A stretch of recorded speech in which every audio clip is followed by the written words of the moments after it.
Bonjour à tous, moi je m'appelle Guillaume Santiago, je suis le dirigeant et le fondateur de la société Onlinov. On va aujourd'hui animer un atelier au sujet des assurances, comment bien assurer son studio de jeux vidéo. Alors on pourra parler de studio, on pourra parler d'éditeur et on pourra un petit peu répondre à des questions au cas par cas, si vous en avez, selon vos cas particuliers à chacun. C'est l'avantage aussi d'être en petit groupe, hein, donc surtout n'hésitez pas à faire de cet atelier un échange le plus interactif possible. Je vais commencer par laisser la parole à Pascal Stradella de la société Géode, parce que c'est Pascal qui a eu la bonne idée, la gentillesse de nous mettre en relation avec Game Only et qui a accepté de faire un petit témoignage pour expliquer ce qu'on a fait ensemble et pourquoi est-ce qu'il a pensé que c'était intéressant qu'on fasse cette intervention à Game Only. Voilà, donc Pascal, je te laisse la parole. Oui. Alors, effectivement, je peux témoigner simplement de l'expérience que j'ai eue dans mes différents studios et notamment, effectivement, la relation qu'on a commencé à établir ensemble. Simplement, donc moi, je suis pas un spécialiste de l'assurance et c'est vrai que dans le monde du jeu vidéo, c'est pas un métier qui est au centre de l'attention en fait des dirigeants généralement.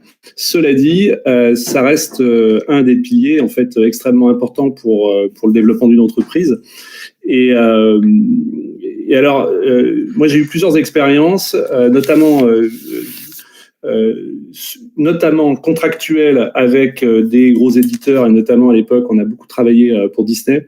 Aux US, qui imposaient en fait dans les contrats des problématiques autour de l'assurance qui étaient des vrais points de blocage en fait sur les contrats qu'on pouvait signer. Donc c'est un sujet qu'il faut regarder de près parce que ça peut avoir des conséquences commerciales et là du coup ça touche beaucoup plus les studios et l'intérêt qu'ils peuvent avoir sur leur business. Autrement, après il y a tous les sujets de l'assurance, donc j'imagine que tu vas en parler, Guillaume. Alors, juste l'expérience qui est intéressante, c'est de se dire à quoi ça sert de s'assurer, en fait. C'est tout bête, mais c'est une première question. Et à l'époque, dans l'industrie du loisir numérique et du jeu vidéo, compte tenu du fait que l'activité, elle n'était pas très importante en national, les assureurs, ils n'étaient pas prêts, en fait, à assurer des studios. Et quand on posait la question, en fait, en disant, mais qu'est-ce que vous pouvez assurer dans notre entreprise et à quoi ça nous sert? Mais en fait, les assureurs, ils n'avaient pas de réponse. Donc, c'était assez intéressant de noter ça. Et effectivement, alors moi, j'en ai appelé beaucoup. J'ai appelé beaucoup de courtiers, j'ai appelé beaucoup d'agences en essayant d'aller gratter, d'essayer de voir si l'interlocuteur avait compris notre métier. Et effectivement, sans vouloir vendre ton cabinet, Guillaume, tu es la seule personne qui m'a paru comprendre en fait ce qu'on fait, même si tu n'étais pas un professionnel de l'industrie du jeu vidéo, mais tu es le seul que j'ai eu en face qui a permis, avec lequel on a eu un échange en fait. Et sur le fait, tu as compris très vite en fait les points importants, les points qui sont voilà, les attentions sur lesquelles il faut apporter du détail. Voilà. Donc c'est la raison pour laquelle j'ai pensé pertinent de partager ça un petit peu avec la communauté. Voilà, sans vouloir vendre spécifiquement ton cabinet, mais en tout cas, moi j'ai beaucoup cherché, j'ai trouvé personne d'autre, donc qui percutait sur nos métiers. Donc voilà, donc c'est un témoignage assez simple en fait, mais ça vaut le coup de se pencher sur ces sujets-là et d'essayer d'être pertinent avant de se retrouver face à des problèmes qui à un moment donné arrivent d'une manière inéluctable un jour ou l'autre. Ça fait partie de la vie des entreprises. Voilà, bon, simplement pour témoigner un petit peu de l'échange qu'on a pu avoir. Et puis évidemment, nous on est déjà clients depuis maintenant plus d'un an ou deux, je me souviens plus exactement, ça doit être à peu près ça. Ouais, c'est ça. Voilà, ton cabinet. Et je pense aussi que c'est un peu aussi le rôle de d'Onlinov, mais d'Only Game aussi, de Game Only, pardon, c'est d'essayer de mutualiser la connaissance. Plus il y aura de studios qui s'assureront, plus on sera pertinent en fait sur les contrats d'assurance et plus les sujets seront maîtrisés. Et donc voilà, c'est gagnant pour tout le monde, quoi. Voilà, je te laisse la parole. Merci beaucoup Pascal, merci pour ton témoignage et Je pense que ta vision de dirigeant, elle est aussi très intéressante dans l'atelier qu'on va faire. Donc surtout, n'hésite pas à reprendre la parole et à rebondir sur ce qu'on va dire si tu penses qu'il y a des choses intéressantes à partager vraiment avec ton prisme de studio, puisque nous, tu le disais, hein, on reste un courtier en assurance. On s'intéresse énormément aux problématiques des entreprises du secteur du numérique. Donc, on essaie de bien comprendre votre métier, mais bien sûr, on n'est pas des professionnels du jeu vidéo, donc il y a des choses qui nous échappent et on continue d'apprendre tous les jours. Donc, avant de commencer, je vais rappeler juste l'agenda de l'atelier. Donc, on va d'abord parler de la responsabilité civile des éditeurs de jeux vidéo. Savoir un petit peu comment est-ce que, d'abord à quoi ça sert, comme tu disais Pascal, pourquoi est-ce qu'on a besoin de s'assurer en responsabilité civile, qu'est-ce que ça couvre pour le métier de studio de jeux vidéo, et puis une question qui est très importante, c'est comment est-ce qu'on se couvre à l'international, parce que ça c'est un vrai sujet et tous les assureurs ne sont pas très chauds forcément pour accompagner les sociétés partout dans le monde. Ensuite, on discutera un petit peu d'un deuxième aspect propre au métier de tech, c'est le financement de l'innovation et le financement de la croissance. Donc, quand on se finance, que ce soit en haut de bilan, en bas de bilan, ça génère de nouveaux risques, notamment pour le dirigeant, pour les investisseurs bien sûr, mais aussi pour le dirigeant. Donc, on verra un petit peu quels sont ces risques et comment est-ce qu'on peut mettre en place des sécurités pour protéger les dirigeants. Et puis, je vous présente mon associé Bérangère Vacher, qui traitera la troisième partie. Voilà. Et Bérangère, elle est spécialisée dans l'assurance des salariés des entreprises qu'on accompagne. Et un des sujets sur lesquels on a conçu un accompagnement spécifique, c'est les entreprises en hypercroissance. Les scale-up qui très rapidement peuvent passer d'une petite équipe à taille humaine à une société beaucoup plus structurée. Et pour que ça se passe bien et pour qu'on ne crée pas des bombes à retardement dans la gestion administrative de la société, il faut l'anticiper et il faut le prévoir avec le bon timing au bon moment du développement. Donc c'est ce que Bérangère va vous expliquer sur la partie des assurances des salariés.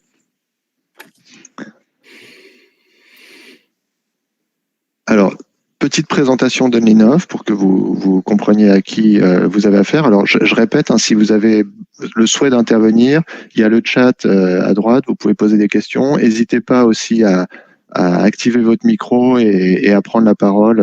Le but, c'est que vous repartiez de l'atelier avec toutes les réponses, donc n'hésitez pas à poser vos questions. Donc, Onlinov, Only Innovation, on est un courtier en assurance dédié aux entreprises innovantes.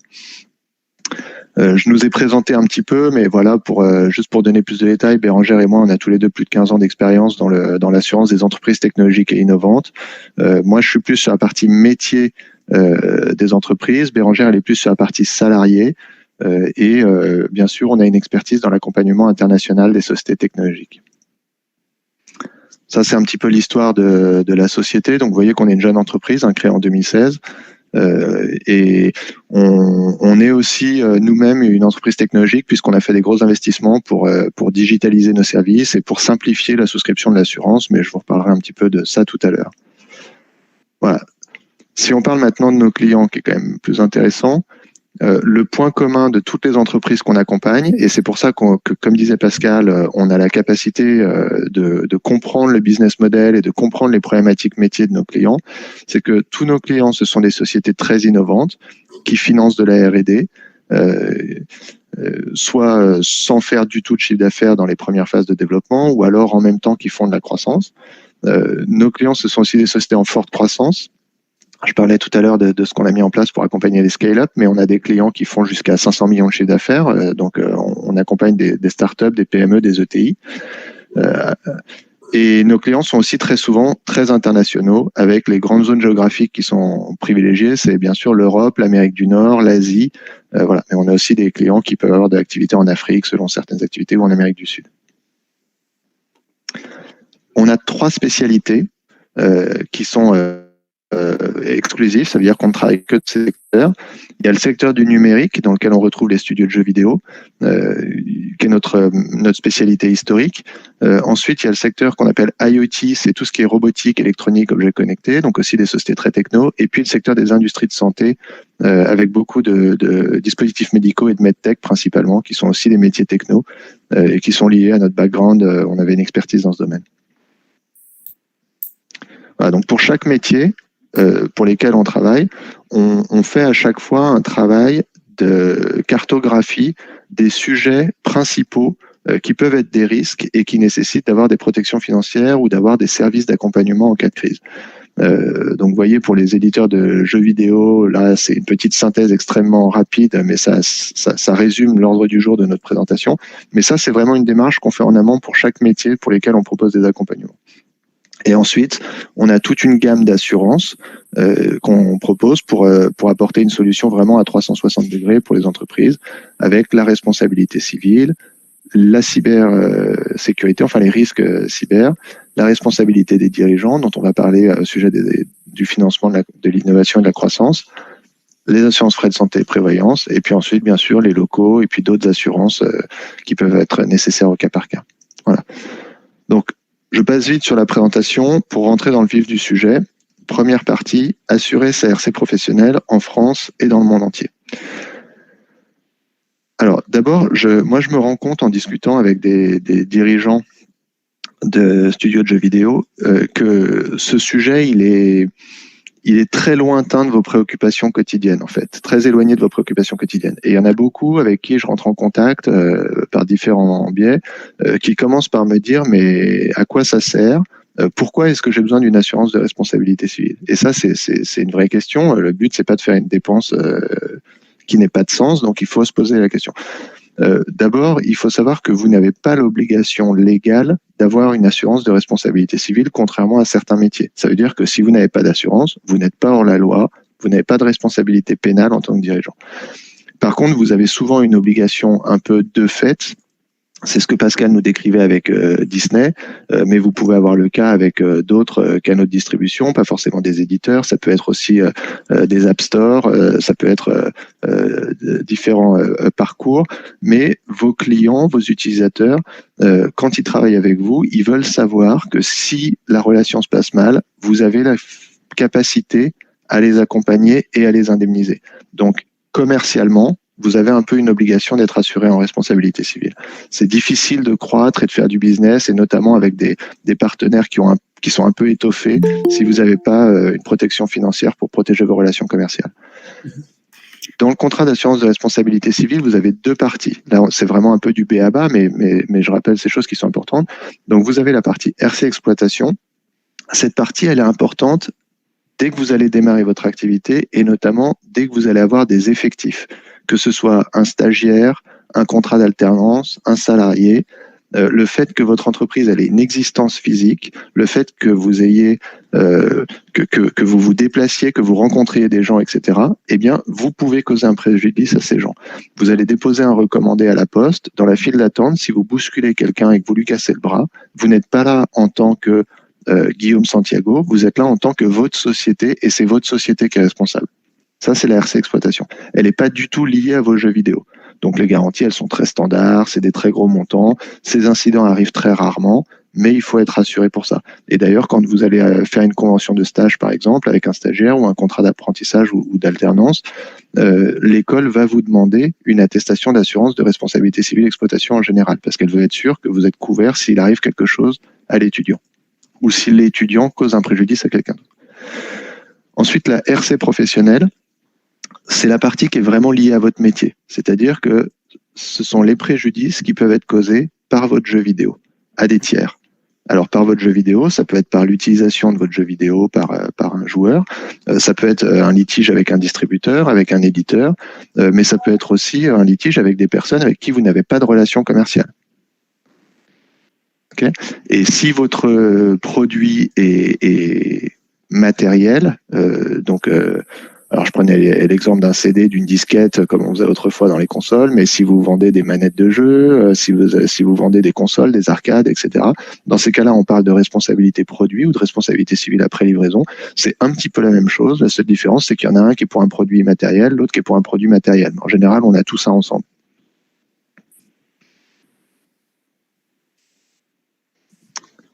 Alors, maintenant, pourquoi est-ce qu'on s'assure? Alors, pardon, les animations, on va les passer, c'est pas très intéressant. Quand on conçoit un produit, quand on conçoit un jeu vidéo, quand on conçoit une infrastructure pour distribuer son jeu, quand on conçoit ses partenariats de distribution, etc., on réfléchit à la sécurité de son produit. Et on met en place des sécurités d'infrastructure, on choisit un hébergeur fiable, on met en place une sécurité dans son organisation, dans ses process, etc. Mais chacune des strates de sécurité qu'on met pour garantir la fiabilité de ce qu'on produit, elle a ses failles. Chaque strate a ses failles. Et comme l'alignement de planètes dans l'espace, eh bien, les failles, elles peuvent à un moment donné, par des jeux statistiques, se retrouver alignées. Et dans ces cas-là, un incident qui sur mon schéma aurait été, je ne sais pas si vous voyez ma souris quand je la déplace comme ça.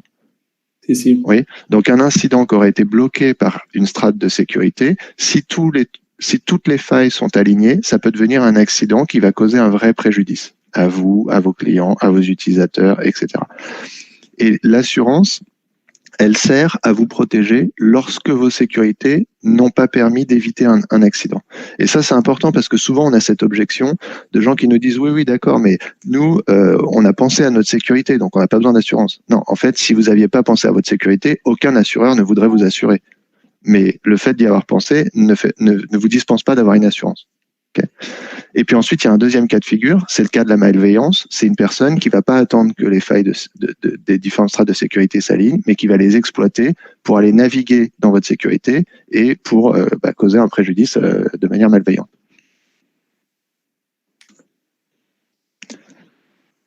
Pour un studio de jeux vidéo, là, on rentre un peu plus dans le vif de votre métier.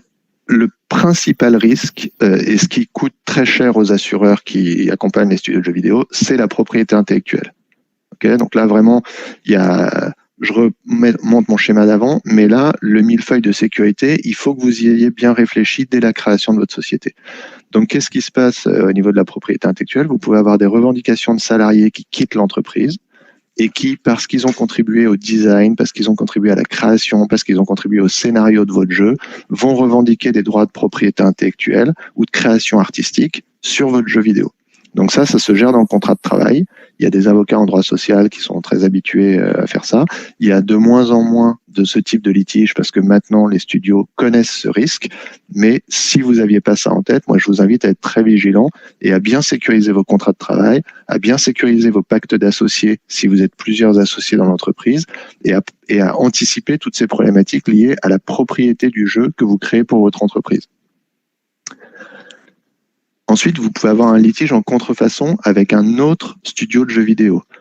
Vous sortez une application de jeu sur App Store, vous avez choisi un design, votre application commence à prendre de l'essor, vous avez des utilisateurs qui commencent à s'intéresser à votre jeu aux États-Unis, et là, bim, vous vous rendez compte qu'il y a un studio aux États-Unis qui, depuis 2 ans, a créé un jeu qui a un design par hasard qui est très proche du vôtre. Et alors, les Américains, ils rigolent pas avec ça. S'ils voient qu'il y a de l'argent à se faire, ils vont pas hésiter une seule seconde à vous assigner en contrefaçon, même si vous ne vous êtes pas inspiré de leur jeu et que c'est le simple fruit du hasard. Okay. Donc là, il y a quand même un vrai sujet de vigilance. Ça veut dire de regarder ce qui se fait ailleurs, d'être en veille permanente, et ça veut dire, eh bien aussi d'avoir réfléchi un petit peu à l'avance pour se dire si malgré tout ça m'arrive, comment je gère cette situation. Okay.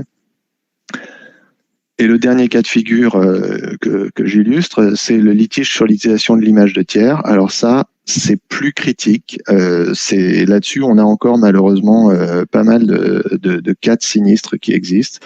Dans les jeux vidéo, vous pouvez, selon le secteur dans lequel vous développez, par exemple, si on parle d'e-sports, ou si on parle plus que d'e-sport, si on parle de jeux autour du racing ou des choses comme ça, si vous utilisez l'image de célébrités, de sportifs, de coureurs automobiles, ou si vous utilisez sur une application mobile l'image d'un personnage de dessin animé, même si vous la changez un petit peu mais que ça ressemble, ou si vous utilisez l'image de quoi que ce soit qui fait l'objet de protection de propriété intellectuelle, par exemple la Tour Eiffel à Paris, maintenant tout le monde sait ça, mais la Tour Eiffel, elle est protégée. On n'a pas le droit de reproduire l'image de la Tour Eiffel comme on veut. Il y a des droits à payer.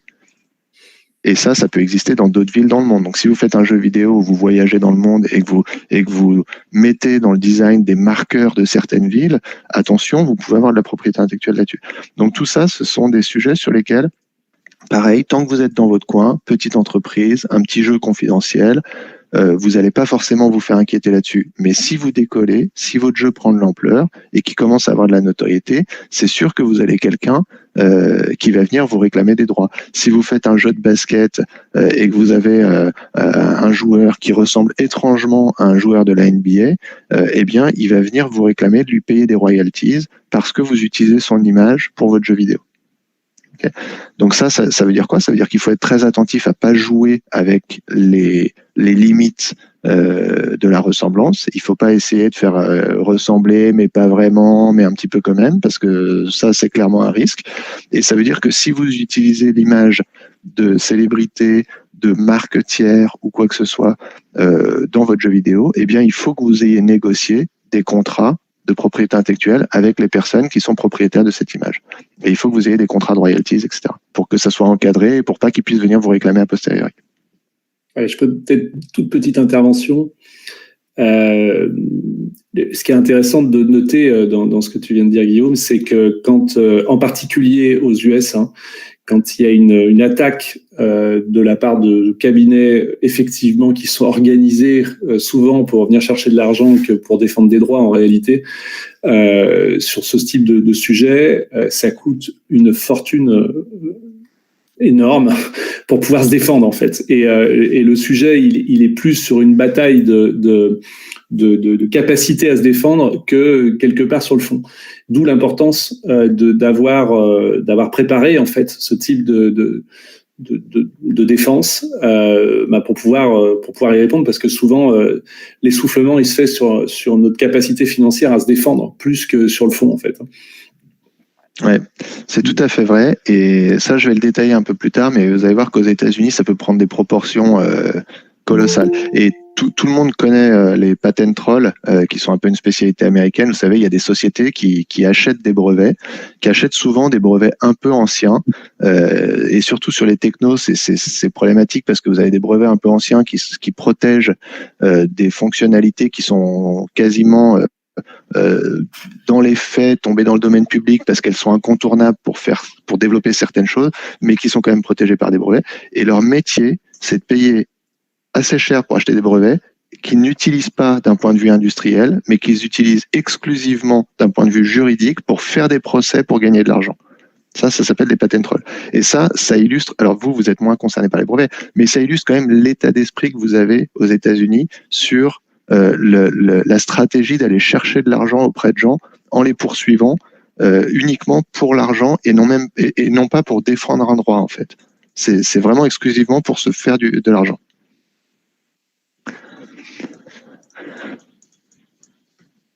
Donc ça, c'était sur le sujet de la propriété intellectuelle. On peut approfondir si vous avez des questions, mais il faut quand même qu'on avance. Donc, deuxième sujet, la sécurité informatique. C'est aussi un point sensible quand on est éditeur de jeux vidéo, enfin quand on est studio de jeux vidéo.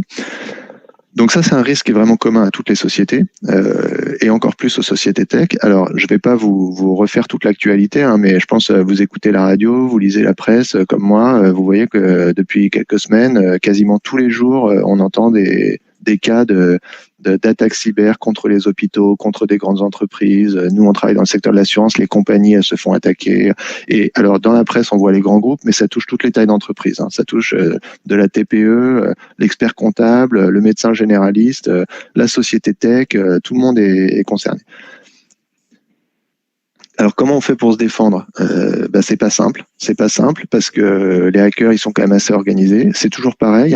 Ce qui les motive, c'est l'appât du gain. Donc, ça veut dire que vous avez des réseaux mafieux qui existent souvent dans des pays un peu exotiques et qui vont attaquer des entreprises pour gagner de l'argent. Donc, ça peut être des ransomware pour demander une rançon. Ça peut être du vol de données qui vont être ensuite commercialisables sur le marché noir. Donc, ça veut dire que vous pouvez avoir des informations qui sont revendues dans le dark web, dans le deep web. Il y a des sites pour ça. Ça peut être des données sur des problématique de secret industriel. Alors, on parle beaucoup du vaccin en ce moment contre le Covid. Là, il y a une recrudescence des tentatives de vol d'informations sur les vaccins, de tentatives de vol d'informations sur les essais cliniques, etc. Et puis, vous pouvez aussi avoir de l'intelligence économique ou politique. Ça veut dire que vous pouvez aussi avoir des pays qui vont aller attaquer pour déstabiliser, pour influencer, etc. Donc, quand on a dit ça, le but, c'est pas de se faire peur. Le but, c'est de se dire qu'est-ce qu'on fait. D'abord, quelles sont les données les plus critiques? Dans votre métier, les données les plus critiques, c'est les données personnelles, parce qu'elles sont très protégées d'un point de vue réglementaire. Donc, si vous avez des informations personnelles de vos utilisateurs, d'abord respectez le RGPD, respectez les réglementations qu'il peut y avoir dans d'autres zones géographiques où vos jeux vidéo sont utilisés. Les données les plus critiques, c'est les données bancaires. Bon, je pense que la majorité d'entre vous, vous n'avez pas de données bancaires parce que maintenant, il existe des solutions tiers qu'on intègre qui permettent de ne pas avoir à s'occuper de ça. Et puis, il y a les données de santé qui sont aussi très critiques. Donc là, c'est très à la marge dans votre métier, mais ça peut concerner certains serious games qui peuvent servir à de la rééducation ou à des données, ou être utilisés dans des EHPAD ou dans des choses comme ça. Donc là, attention, ça peut constituer des données de santé. Ensuite, l'autre problématique que vous allez avoir, c'est surtout l'indisponibilité de votre service, de votre jeu, si vous êtes attaqué par un ransomware, par un déni de service, ou ce genre de choses. Donc là, vous avez une vulnérabilité qui n'est pas seulement pour les tiers, pour vos clients, mais qui est pour vous également. Hein. Ça peut être pour vous une vraie perte de chiffre d'affaires. Alors, les recommandations qu'on fait, alors je les ai pas mises dans le slide, mais vous pourrez les retrouver sur notre site internet. On est en train de faire une mise à jour, donc d'ici une semaine à peu près, vous retrouverez ces recommandations sur notre site internet. Il y a 4 choses essentielles pour se protéger. D'abord, c'est sécuriser les accès, donc ça veut dire avoir une double authentification pour tous les accès externes dans votre système d'information. Ça, c'est important. La deuxième chose, c'est d'avoir des sauvegardes externalisées et que ces sauvegardes soient déconnectées de votre système d'information. Ça veut dire que en dehors du temps de sauvegarde, il ne faut pas que les sauvegardes restent connectées. Okay. La troisième sécurité essentielle. Donc ça, moi je vous dis ça, on n'est pas des spécialistes de la sécurité informatique. Ce que je vous fais là, c'est un retour d'expérience des sinistres qu'on gère. Ça veut dire qu'est-ce qui est utilisé par les hackers et qui nous coûte cher. Et du coup, les assureurs, ils travaillent pour dire, on vous fait ces recommandations pour éviter que ça coûte cher à l'assureur aussi. La troisième chose, c'est de gérer les droits. Ça veut dire qu'il faut que chaque personne dans l'entreprise, en fonction de ses habilitations, ait des droits restreints, et il faut que les personnes qui quittent l'entreprise aient leurs droits supprimés, etc., pour pas que vous ayez des droits qui restent ouverts. Et la quatrième recommandation, elle m'échappe. Je vais la rechercher en même temps qu'on continue à se parler. Donc, ça veut dire qu'il y a des sécurités simples à mettre en place. Si, bien sûr, la quatrième recommandation, c'est d'avoir les mises à jour effectuées. Les mises à jour de vos antivirus, de vos pare-feux, mais également les mises à jour des systèmes que vous utilisez. Ça veut dire d'être abonné aux mises à jour et de les déployer. Okay. Voilà. Avec ces 4 recommandations simples, déjà, vous éliminez une très grosse part de risque sur ces sujets de cybersécurité. Mais vous avez vu tout à l'heure mon schéma, le hacker, il peut quand même utiliser des failles et rentrer dans votre organisation.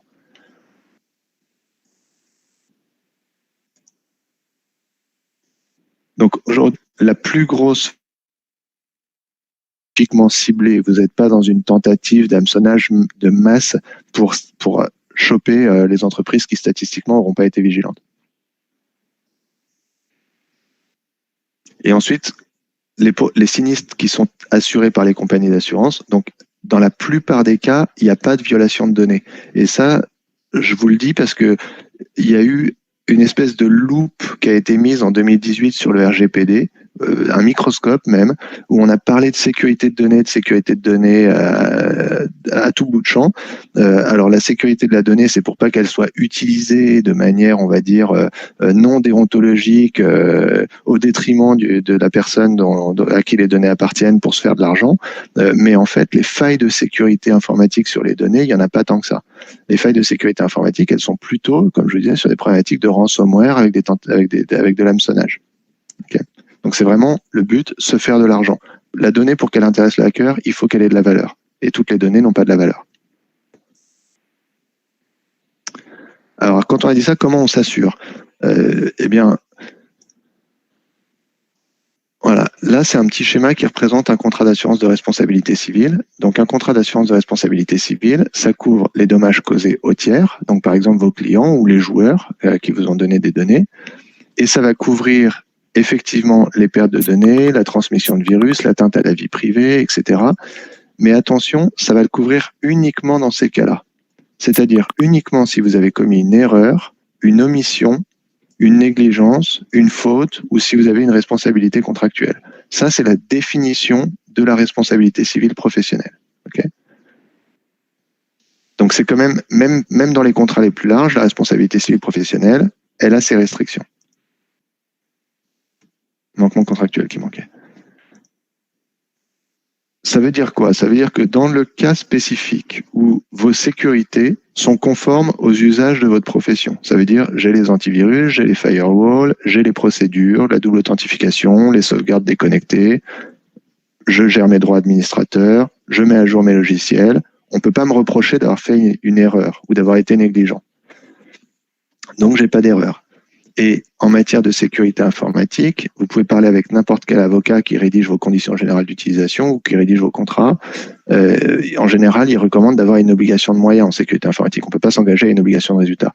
Donc ça veut dire quoi? Ça veut dire que si vous avez une faille, vous avez de grandes chances de vous retrouver dans une situation où vous n'avez pas commis de faute, d'erreur et d'omission. Donc je reviens là.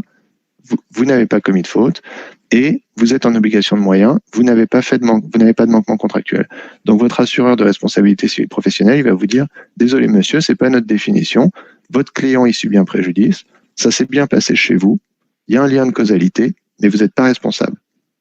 Le responsable, c'est le hacker. Sauf que le hacker, on ne sait jamais qui c'est.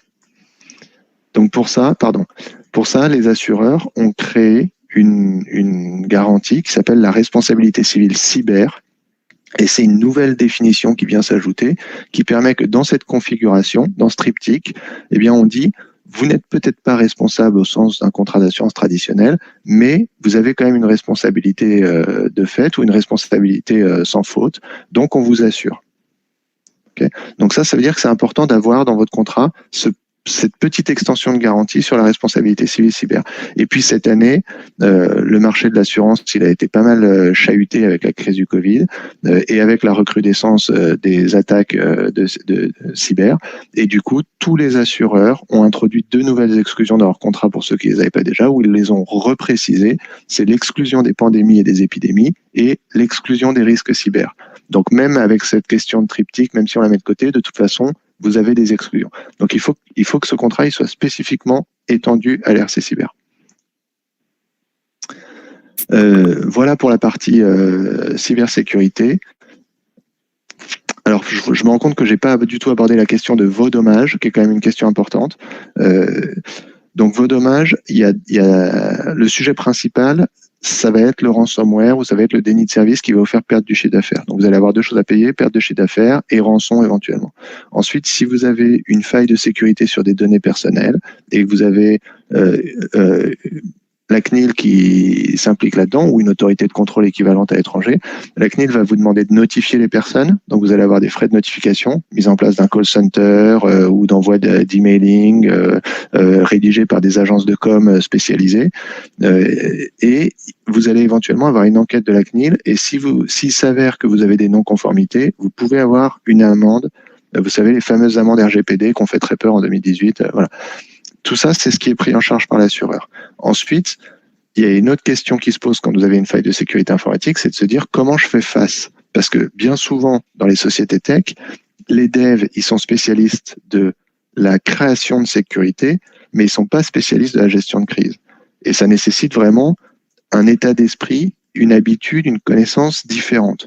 Donc, il y a des prestataires qui sont spécialisés là-dedans. Nous, on travaille avec une société qui s'appelle Inquest, qui est le leader français de la gestion de crise de cybersécurité. Et ces gens-là, ils sont disponibles par une hotline 24 heures sur 24, 7 jours sur 7, qui est inclus dans nos contrats d'assurance. Et si vous avez une faille, vous les appelez et ils vont immédiatement vous conseiller sur les bons réflexes à prendre dans l'urgence. Et ils vont ensuite vous aider à mettre en place les mesures de sauvegarde. Donc, ça va être faire du forensic, on appelle ça, c'est de l'investigation dans toutes les sources web, dark web, deep web, internet, pour vérifier si les données ressortent quelque part. Ça va être aussi d'utiliser des outils de scoring qui existent, un peu style les agences, enfin les outils de notation des agences de voyage et tout comme ça que vous avez sur Internet, il existe la même chose pour noter les hackers dans le deep web. Donc vous allez, grâce à eux, savoir si votre hacker il est sérieux, si je paye la rançon, quelle est la probabilité de chance d'avoir la clé de décryptage, est-ce que je la paye, est-ce que je la paye pas, etc. Et puis vous allez aussi avoir toutes les mesures qui vont vous permettre de remettre en sécurité votre système et de redéployer vos sauvegardes le plus rapidement possible, le plus efficacement possible. Donc c'est pas juste un chèque, c'est aussi toute une panoplie de prestataires qui vont vous aider à faire face à la situation de crise, y compris des agences de communication pour communiquer vis-à-vis de vos clients, vis-à-vis des joueurs, éventuellement dans les médias s'il y a besoin d'avoir des communications dans les médias en fonction de la proportion qu'ont pris les choses, etc. Est-ce que vous avez des questions là-dessus avant que je passe sur l'aspect international, ou est-ce que je peux continuer? Donc on va parler de propriété intellectuelle, de cybersécurité, c'est vraiment les deux gros sujets pour les éditeurs, les studios de jeux vidéo. Okay. Bon, alors je passe à l'international. Dans votre métier, très souvent, votre marché, il n'est pas que domestique. Alors la cybersécurité concerne quel pourcentage de vos clients? Je vois qu'il y a une question. Alors, si la question c'est de savoir quel pourcentage de nos clients ont subi des attaques, heureusement, la réponse, elle est que voilà, donc c'est bien ça la question. Donc la réponse, elle est que heureusement, il n'y en a pas énormément qui ont subi les attaques. Mais nous, on a 200 clients et tous les ans, on a 2 ou 3 cas de failles de sécurité informatique. Ça veut dire que si on fait une statistique à l'échelle de juste nos 200 clients, on est sur une probabilité de 1, 1,5, 2%. Donc c'est quand même pas négligeable. Après, est-ce que les failles de sécurité sont graves? Heureusement, pas toujours. Et surtout, grâce à tout ce qu'on met en place avec l'assistance, on arrive à la contenir. Donc, un exemple récent, par exemple, au mois de décembre, on a... alors là, c'est un éditeur de logiciels qui nous a appelé un peu en panique en fin de journée parce qu'il venait d'être alerté par son client. Donc, c'est un éditeur de logiciels qui fait une solution qui sert dans la relation commerciale des entreprises entre grands groupes. Ils travaillent plutôt avec des grands groupes et c'est des échanges de propositions commerciales, etc. Donc, ça veut dire qu'on était sur des documents ultra confidentiels, des simples PDF. Et un de leurs clients les appelle en leur disant « On a détecté plusieurs dizaines de milliers de nos propositions commerciales disponibles sur Internet, sur tel site. » Donc là, immédiatement, on les a mis en relation avec notre assistance et on s'est rendu compte qu'en fait, eux n'avaient aucune faille de sécurité. Ils avaient hébergé leurs données chez un des très grands hébergeurs, donc je ne sais plus si c'était Amazon, OVH ou Azure, enfin bon. Et leurs données, elles avaient été volées par des lanceurs d'alerte qui dénoncent les failles de sécurité des grands hébergeurs. Donc, pour dénoncer les failles de sécurité des grands hébergeurs, ils avaient volé leurs bases de données qui appartiennent à leurs clients et ils les avaient mises à disposition sur un site internet de lanceurs d'alerte. Okay. Donc là, ils étaient complètement, d'abord pas responsables et complètement démunis. Donc la réponse, ça a été de mettre en place de la communication de crise, de l'investigation pour vérifier si les données étaient ressorties quelque part. Donc on a pu éliminer ce risque-là, elles étaient que sur le site de lanceurs d'alerte, intervenir auprès du site pour faire immédiatement retirer les informations, communiquer de manière appropriée auprès des clients. Et au final, après un mois de ces mesures et en ayant discuté, il y avait 3 clients qui étaient concernés, on a réussi à valider, grâce à toutes les investigations qu'on avait faites, que le risque n'était pas si important que ça. On a pu rassurer leurs clients en leur disant on a vérifié partout, vos informations, elles ne traînent pas à droite ou à gauche. Et on a pu éteindre le litige et leurs clients n'ont même pas fait de réclamation. Okay. On parle quand même de quelques dizaines de milliers d'euros de frais pour avoir mis tout ça en place dans un délai extrêmement court avec de l'investigation, de la gestion de crise, des mesures techniques, etc. Okay. Donc ça, c'est un exemple. Après, la question, c'est aussi quel pourcentage de nos clients sont assurés contre les risques de cybersécurité, parce que ça, c'est aussi une situation qui évolue. Quand on a commencé à parler de ces sujets il y a 10 ans, ça n'existait pas du tout. Il y a 5 ans, on avait une dizaine de pourcents de nos clients qui étaient assurés. Aujourd'hui, dans le secteur des tech, on est à 90% de nos clients qui s'assurent là-dessus. Okay.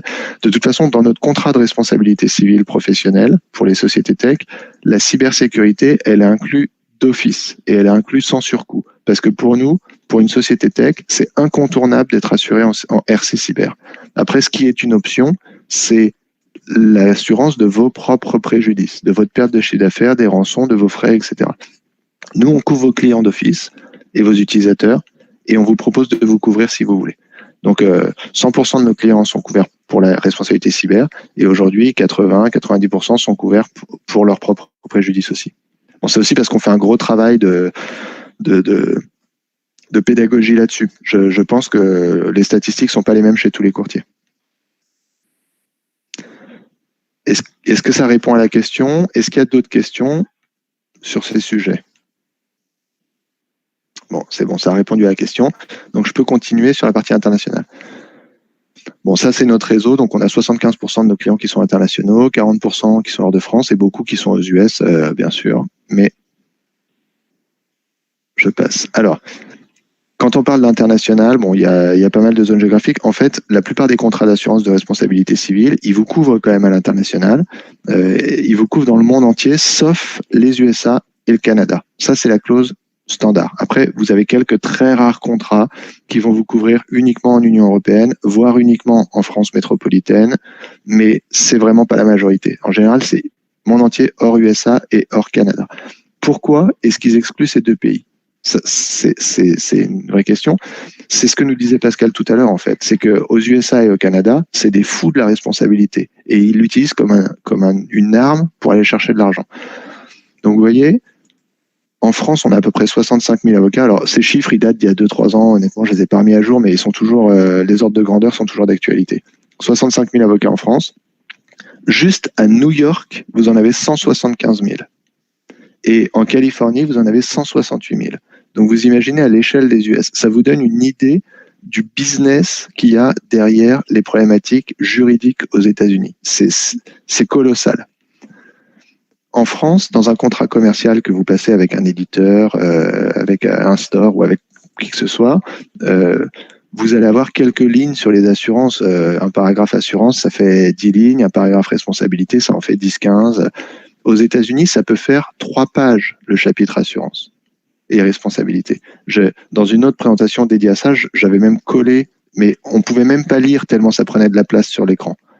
Donc, là-dedans, bien sûr, vous ne pouvez pas tout accepter. Il y a plein de choses qui ne vous concernent pas. Il y a plein de choses qui sont des pratiques purement domestiques américaines, de contrats d'assurance obligatoires par la loi américaine, etc. Si vous n'avez pas de filiale aux US, les 2/3 de ce chapitre, il faut les barrer dans votre contrat. Mais le problème, c'est que si vous ne le faites pas, si vous ne le lisez pas attentivement et si vous n'avez pas des conseils pour le négocier correctement, vous allez vous retrouver dans une situation qu'on a déjà connue où votre client ou le store qui distribue vos jeux ou votre éditeur, il va vous dire ah bah attendez, moi d'accord je dois vous payer, mais vous ne respectez pas vos engagements contractuels, l'attestation d'assurance que vous me donnez n'est pas conforme, donc je retiens mon paiement tant que vous n'êtes pas conforme au contrat.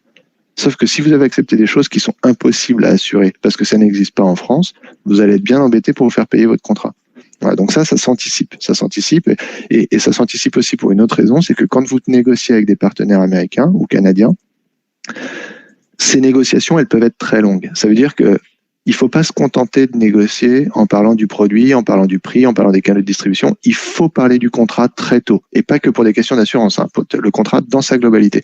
Parce que sinon, vous allez conclure votre deal, vous allez vous taper dans la main en disant c'est bon, on bosse ensemble. Et entre le moment où vous allez vous taper dans la main et le moment où vous aurez fini de négocier votre contrat et vous l'aurez signé et vous pourrez vraiment commencer à vendre, il peut se passer plusieurs mois.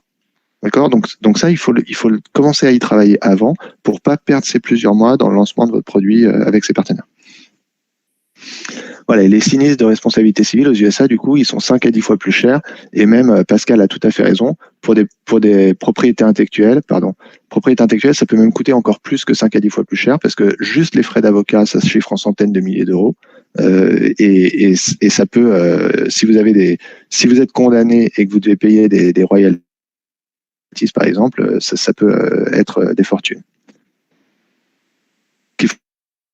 Le droit fonctionne pas du tout pareil qu'en France. En France, quand vous avez un litige avec quelqu'un, vous allez commencer par aller frapper à sa porte et par aller dire, je sais pas, à votre voisin, vous allez dire, désolé, ton arbre dépasse dans mon jardin, ça me fait de l'ombre, est-ce que tu peux le tailler? Et uniquement si vous avez épuisé toutes les discussions amiables, vous allez envisager de faire une poursuite judiciaire. Aux États-Unis, c'est l'inverse. Alors peut-être pas pour les particuliers, mais je parle pour le business. Aux États-Unis, vous allez commencer par recevoir une assignation devant un tribunal avant de discuter. Et pourquoi ils font ça? Parce qu'il y a ce qui s'appelle la procédure de discovery aux États-Unis. C'est la réglementation aux États-Unis, elle oblige, dans le cadre d'un litige devant les tribunaux, à communiquer entre les parties l'intégralité des pièces à charge et à décharge. C'est cette fameuse culture américaine de ne jamais mentir, de toujours dire toute la vérité. Et du coup, vous avez l'obligation légale de tout donner, y compris ce qui vous accable. Donc, quel intérêt d'aller chercher à négocier à l'amiable, alors que si j'assigne, je peux savoir exactement ce que l'autre a pour se défendre.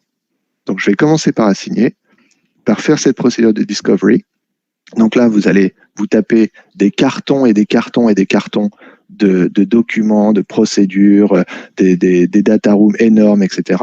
Et il va falloir que vous payiez un avocat pour lire tout ça. Donc avant même d'avoir commencé à savoir ce que l'autre a dans le ventre et comment vous avez discuté, vous avez déjà dépensé des dizaines ou des centaines de milliers de dollars. Okay, et une fois que vous avez fait ça, là, vous pouvez commencer à négocier. Et à négocier pourquoi ? Pour du cash. C'est tout ce qui les intéresse. Donc si vous voulez vous en sortir par une transaction, il va falloir quand même mettre la main au porte-monnaie. Ça veut dire quoi ? Ça veut dire que quand on va bosser aux États-Unis, il ne faut pas y aller avec n'importe qui. Et bon, bien sûr, il faut avoir un avocat qui est vraiment rompu à la négociation des contrats américains, mais il faut aussi avoir un assureur qui est capable de gérer cette façon de gérer les réclamations US. Ça veut dire qu'il faut un assureur qui a une culture transactionnelle. Donc, tous les assureurs d'Europe continentale, et j'en ai mis beaucoup, mais je pourrais en mettre plein d'autres. En fait, pourquoi je mets pas mal de go ? Parce que je veux accabler personne. C'est pas un tel ou un tel, c'est une culture européenne. Tous les assureurs d'Europe continentale, ils ne sont pas dans cette culture transactionnelle adaptée aux États-Unis. Eux, ils vont plutôt, quand vous avez un litige, ils vont vous dire, ah bon, très bien, vous avez un litige, bah, prenez votre avocat, allez vous défendre au tribunal, et quand tout sera fini, vous nous direz combien ça vous a coûté, on vous fera le chèque. Les assureurs anglo-saxons, ils raisonnent pas du tout comme ça. Ils disent, vous avez un litige, oulala, attendez, on va tout de suite venir avec vous, on va analyser la situation, et on va réfléchir si on n'a pas intérêt à faire un chèque pour s'en sortir. Et ça fait toute la différence, parce que ça va vous permettre, et pourquoi ils font ça ? Ils le font pas par gentillesse ou par générosité. Ils le font parce qu'ils savent très bien que ça va leur coûter moins cher. Donc vous, ça va vous coûter moins cher aussi. Ça va vous permettre de sortir de cette situation plus vite. Éventuellement, si c'est un partenaire, ça va vous permettre aussi de ménager vos intérêts commerciaux, parce que c'est quand même plus facile de recommencer à travailler ensemble quand on a réussi à tomber d'accord sur une transaction plutôt que quand on s'est battu devant des tribunaux pendant des années. Donc voilà. Et ça, généralement, pour les entreprises tech, même si vous n'êtes pas aux États-Unis, cette culture, elle est quand même plus intéressante parce que les litiges dans votre métier, la plupart du temps, ils se soldent par un accord transactionnel. C'est vraiment ce qu'il y a de plus efficace pour régler les litiges, notamment sur la propriété intellectuelle. C'est vraiment l'option à privilégier. Voilà. Donc, Guillaume, il y a une question sur le chat. Est-ce que cela peut concerner la publication au Steam et qui est aux USA ? Alors là, il faut m'en dire un peu plus parce que je ne sais pas ce que c'est que la publication sur Steam, très franchement. Donc, est-ce que vous pouvez prendre le micro pour me dire 2 mots là-dessus ?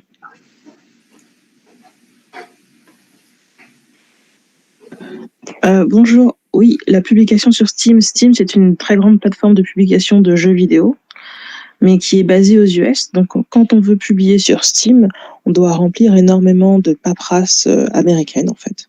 Ouais. Donc, c'est la plus grande publication de jeux vidéo au monde sur ordinateur. Mais après, voilà, est-ce que au niveau de tout ce qui est assurance, contrat, par rapport à ce que vous avez dit Oui, bah alors bon, je connais pas Steam, mais merci parce que du coup, j'apprends des choses aussi en discutant avec vous. Mais par contre, cette configuration, on la connaît très bien parce que bon, nous, vous avez vu, on assure aussi beaucoup d'éditeurs de jeux vidéo, enfin d'éditeurs de logiciels, etc. Donc, il y a un autre cas qui ressemble exactement à ce que vous dites. Par exemple, c'est tous ceux qui travaillent dans l'hôtellerie. Ils négocient avec un très grand groupe hôtelier américain dont j'ai mangé le nom, et en fait il faut qu'il commence par négocier un contrat cadre avec la maison mère américaine avant d'avoir le droit de distribuer n'importe quelle solution, même s'il la distribue qu'en France par exemple. Donc vous allez être dans la même configuration si je comprends bien, c'est-à-dire que vous allez discuter avec Steam aux US pour bâtir un accord de distribution, et une fois que vous avez cet accord de distribution, ils vont accepter de distribuer vos logiciels, enfin vos jeux, dans une zone géographique plus ou moins étendue, qui inclut ou pas les US, mais qui sera de toute façon distribué sur la base d'un contrat négocié aux États-Unis. C'est bien ça la situation ? C'est ça. Voilà. Donc dans ces cas-là, c'est tout à fait le piège que j'évoquais tout à l'heure, c'est que votre client, votre distributeur Steam, il va vous proposer un contrat qui est un bon standard américain. Si en plus c'est le leader mondial, ça va être un bon standard version pot de terre contre pot de fer. Ça veut dire que ça va être le standard qui pense plus à les protéger eux qu'à vous protéger vous. Le problème, c'est que c'est difficile de négocier dans ces cas-là parce qu'en général, c'est des conditions générales et vous n'avez pas forcément le loisir d'aller rentrer dans le détail pour négocier. Mais par contre, il faut au moins ne pas accepter des choses qui sont impossibles. Donc là, il y a un petit travail à faire. Un exemple, ils vont vous demander, j'en suis quasiment sûr, je pourrais regarder un contrat si vous voulez, que je vous confirme, mais je suis prêt à mettre ma main à couper, qui vous demande d'avoir une assurance Employer Liability et Workers' Compensation. C'est quoi ça? C'est l'équivalent de notre sécurité sociale française pour couvrir la santé, les accidents du travail et pour couvrir la prévoyance des salariés. Mais sauf qu'aux États-Unis, c'est une obligation légale. Donc, ils vous le demandent parce que s'ils ne vous le demandent pas, ils peuvent se faire reprocher de ne pas avoir vérifié que leurs partenaires remplissent bien l'obligation légale. Sauf que vous, ça vous concerne pas puisque vous n'êtes pas une société américaine. Donc, cette assurance, vous ne pourrez jamais l'avoir à moins d'avoir une filiale aux États-Unis. Donc, il ne faut pas l'accepter dans le contrat d'être obligé pour ça. Et ça, pour le coup, quand on l'explique, les juristes américains, ils le comprennent très bien et disent « Ok, on l'enlève ». Mais ils ne vont pas vous le proposer spontanément. D'accord. Ok, merci. Donc, ce qu'on fait pour nos clients, c'est que nous, on est vraiment dans une logique aussi de transfert de compétences sur ces sujets-là. Donc, tous nos clients qui sont amenés à négocier ce type de contrat, on les aide, ils nous envoient la clause, on relit la clause, on leur dit, compte tenu de vos assurances, voilà ce que vous pouvez accepter, voilà ce qu'il faut modifier, voilà ce qu'il faut refuser, changer tel mot pour un autre, etc. Comme ça vous permet au moins d'être sûr que votre assurance, elle couvre correctement les engagements que vous acceptez. S'il faut revoir votre assurance, on vous le dit aussi. Et ensuite, à force d'en discuter, nos clients qui ont l'habitude de négocier régulièrement des contrats comme ça, ils finissent par connaître par eux-mêmes les bons réflexes. Donc ça veut dire que c'est en ça que je parle d'un transfert de compétences. Mais bien sûr, il ne faut pas hésiter à nous solliciter quand vous avez le cas. Pour nous, c'est assez rapide en fait. Hein. En 10 minutes, un quart d'heure, on va pouvoir vous faire un retour pour vous dire quels sont les points de négociation de vigilance à avoir. Okay. Super, merci beaucoup. Bon, c'est une bonne illustration. Oui, Marc, je vois votre commentaire. Vous avez raison. Et en fait, on peut pas tout connaître. Et nous, on travaille. Donc, Marc dit qu'il doute pas de nos compétences sur l'assurance des activités numériques, mais que pas connaître Steam, c'est un peu léger dans les jeux vidéo. Je vous comprends. Alors, nous, on travaille dans plein de secteurs des technos. Et effectivement, même les très gros acteurs des secteurs de nos clients, on les connaît pas tous. Donc, voilà. Après, ce qu'on apporte, nous, comme prestation, comme disait Pascal, on n'est pas des pros du jeu vidéo, mais par contre, ce qu'on apporte comme prestation, c'est exactement ce qu'on vient de faire avec Uranuki, c'est-à-dire que, et c'est ce que décrivait Pascal, c'est-à-dire que notre métier, c'est de comprendre vos questions, en fait. C'est de comprendre vos questions et c'est de pouvoir apporter des réponses. On ne peut pas vous apporter toutes les réponses, a priori, sans que les questions aient été formulées. Ça, c'est vrai. Okay.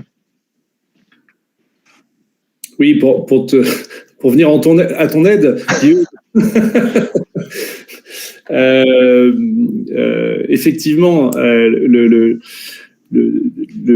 l'assurance, c'est un métier qui est vaste. Ce qui est important, c'est d'en comprendre les ramifications et ce que je témoignais tout à l'heure, c'est les canaux de distribution Steam, c'est un des canaux de distribution. Nous, on l'utilise pas, par exemple. Bon, cela dit, c'est un des plus gros canaux de distribution de produits interactifs actuellement, avec les stores, et puis il y en a d'autres qui sont en train de naître d'ailleurs. Mais la mécanique, c'est toujours la même en fait. Qu'on soit sur des canaux de distribution, qu'on soit sur même de la distribution physique d'ailleurs, hein, qui n'existe plus beaucoup, mais quand même il y en a encore un petit peu. La mécanique, c'est toujours la même. Et ce qui est important, c'est de comprendre l'articulation et les risques qui en découlent. Et dans l'absolu, le droit, lui, il bouge peu en fait. C'est-à-dire qu'il y a beaucoup de changements dans le monde numérique, mais le droit, il bouge peu. Et c'est bien à ça qu'il faut faire référence en fait, hein, quand on veut s'assurer. Alors j'ai pas de royalties sur les sociétés de Guillaume, mais voilà, ce qui est important, c'est avoir un petit peu la big picture là-dessus. Merci Pascal. Et puis il y a une chose moi que je répète, que je martèle toujours à nos équipes et notamment commerciales, c'est que on est dans un métier où il faut qu'on soit dans une relation de confiance. Et je leur dis toujours, si on vous pose une question, si vous ne savez pas, faites pas mine de savoir. Dites que vous ne savez pas. Parce que moi, je me mets à la place de mon client, il veut pas avoir une réponse à peu près parce que j'ai pas osé dire que j'avais besoin d'informations supplémentaires. Voilà. Donc, c'est vraiment dans cet état d'esprit-là qu'on est. Je vois l'heure, je suis trop bavard, donc je vais passer vite. Donc ça, je vous laisserai regarder, c'est une description des montages des programmes d'assurance internationaux. Ça concerne ceux qui ont des filiales hors de France, mais ça, c'est un petit peu de la technique d'assurance. Honnêtement, ce qui est important pour vous, c'est de savoir que vous pouvez être assuré de manière parfaitement homogène dans le monde entier, avec des montages qui sont compliant, conformes aux obligations réglementaires et qui sont optimisés au niveau des coûts financiers et de la qualité des garanties. Ok. Donc voilà, tout ça, là, tout ce qu'on a décrit pendant 3 quarts d'heure, ce sont des choses qui sont incluses dans notre contrat d'assurance de responsabilité civile qui est disponible sur notre site internet et qui sont donc pour vous donner des ordres de grandeur de prix pour un studio de jeux vidéo en démarrage d'activité qui a un chiffre d'affaires, enfin c'est même plus qu'en démarrage d'activité, c'est un chiffre d'affaires de moins de 500 000 euros et qui veut un petit montant de garantie de 100 000 euros pour se lancer. Le prix c'est 33 euros par mois. Voilà, donc vous voyez que et tout ce que je vous ai décrit ce matin est assuré dedans. Toutes les problématiques dont on a parlé sont assurées dedans. Okay. J'avais prévu de vous faire, de vous montrer comment fonctionne notre plateforme, mais on n'a pas le temps. Mais on l'a vraiment conçue pour qu'elle soit hyper simple. Donc n'hésitez pas à aller sur notre site. En 3 questions, vous avez un tarif, et en 3 minutes, vous pouvez avoir votre attestation d'assurance dans votre boîte mail. Voilà, on a vraiment travaillé sur l'optimisation du process. Donc je continue sur les sujets plutôt importants à aborder. Tout ce qui est financement. Donc protéger, quand vous allez financer votre croissance, les investisseurs vont vous demander d'être assurés. Donc il y a 2 types d'assurance, il y a 2 types de financement. Il y a le financement de bas de bilan par de la dette et le financement de haut de bilan avec des levées de fonds. Donc dans ces cas-là, on parle d'assurance emprunteur ou d'assurance homme-clé qui vont vous être demandées par vos financeurs. Mais en réalité, les deux correspondent à la même chose, c'est d'assurer les dirigeants ou les hommes clés de la société en cas de décès ou en cas d'invalidité grave qui les empêche de travailler et qui peuvent mettre en péril la croissance ou même la survie de l'entreprise. Et du coup, vos créanciers, ils vont vouloir être sûrs qu'ils pourront être remboursés. Si vous voulez, c'est exactement la même chose que l'assurance que vous prenez quand vous achetez un appartement, que la banque vous demande. C'est le même principe. Donc ça, ils peuvent vous le demander. S'ils ne vous le demandent pas, honnêtement, mon conseil, ça serait de dire, pour protéger votre entreprise, prenez-le, mais quelque part, ça vous concerne plus si vous êtes dirigeant, puisque c'est ce qui va se passer après vous, en fait. Hein. L'assurance qui sert à protéger votre entreprise quand vous êtes mort, donc généralement les dirigeants la prennent quand les investisseurs le demandent, et pas dans d'autres situations.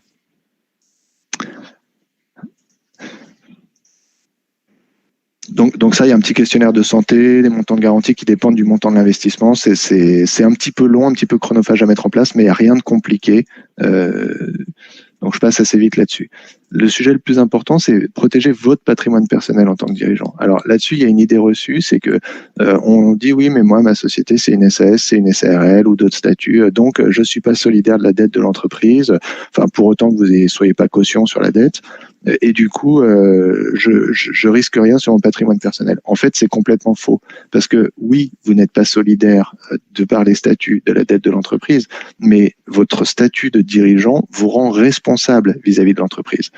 Donc, vous pouvez avoir des cautions, vous pouvez avoir des covenants dans votre contrat d'assurance dans votre contrat de prêt qui fait que vous pouvez être amené à le rembourser selon certains critères. Et si vous êtes caution et que vous ne pouvez pas le rembourser, ça peut être difficile.